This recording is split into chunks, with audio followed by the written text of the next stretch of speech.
ಇವತ್ತಿನ ದಿನ ಏನು ಈ ಆವಣಿ ಜಾತ್ರೆಯ ಒಂದು ವೈಶಿಷ್ಟ್ಯತೆಯನ್ನು ನಾವು ಕಾಣ್ತಿದ್ದೀವಿ.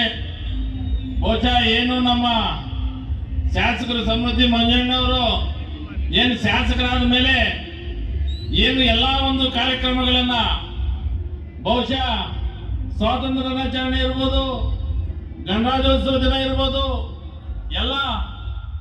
ಎಲ್ಲ ಒಂದು ಸರ್ಕಾರಿ ಕಾರ್ಯಕ್ರಮಗಳನ್ನು ಸಹ ಒಂದು ಒಳ್ಳೆಯ ರೀತಿಯಲ್ಲಿ ಒಂದು ಹೆಚ್ಚಿನ ಹಿಂದೆಂದೂ ಮಾಡದಿರ್ತಕ್ಕಂಥ ಒಂದು ರೀತಿಯಲ್ಲಿ ಆ ಒಂದು ಕಾರ್ಯಕ್ರಮಗಳನ್ನ ನಡೆಸ್ಕೊಂಡು ಬರ್ತಾ ಇದ್ದಾರೆ.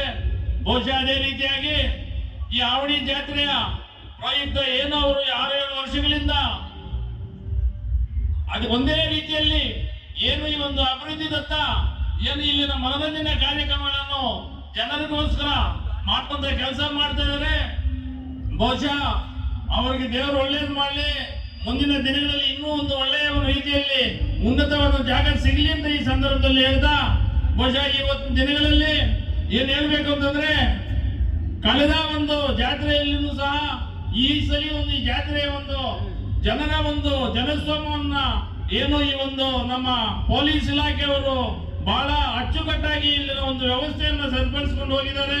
ಬಹುಶಃ ಹೇಳ್ಬೇಕಂದ್ರೆ ಆ ಒಂದು ಪೊಲೀಸ್ ಇಲಾಖೆಗೆ ನಾವು ಅಭಿನಂದನೆಗಳನ್ನು ಸಲ್ಲಿಸಬೇಕಾಗ್ತದೆ. ಯಾಕಂದ್ರೆ ಯಾವುದೇ ಒಂದು ಚೂರು ಗಲಾಟೆ ಇಲ್ಲದೇನು ಸಹ ಒಂದು ಒಳ್ಳೆಯ ರೀತಿಯಲ್ಲಿ ನಡೆಸಿಕೊಂಡು ಹೋಗಿದ್ದಾರೆ.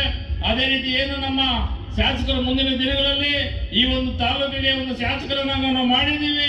ಬಹುಶಃ ಆ ಋಣವನ್ನು ತೀರಿಸಲಿಕ್ಕೋಸ್ಕರ ಅವರು ಶ್ರಮ ವಹಿಸಿ ಕೆಲಸ ಮಾಡ್ತಾ ಇದ್ದಾರೆ. ಮುಂದಿನ ದಿನಗಳಲ್ಲಿ ಅಭಿವೃದ್ಧಿ ಇನ್ನೂ ಹೆಚ್ಚಿನ ರೀತಿಯಲ್ಲಿ ಮಾಡಲಿ ಅಂತ ಈ ಸಂದರ್ಭದಲ್ಲಿ ಹೇಳ್ತಾ 4 ಮಾತನಾಡಲು ಅವಕಾಶ ಕೊಟ್ಟು ತಮ್ಮೆಲ್ಲರಿಗೂ ಒಂದಿವಸ 4 ಮಾತು ಮುಗಿಸ್ತಾ ಇದ್ದೀನಿ.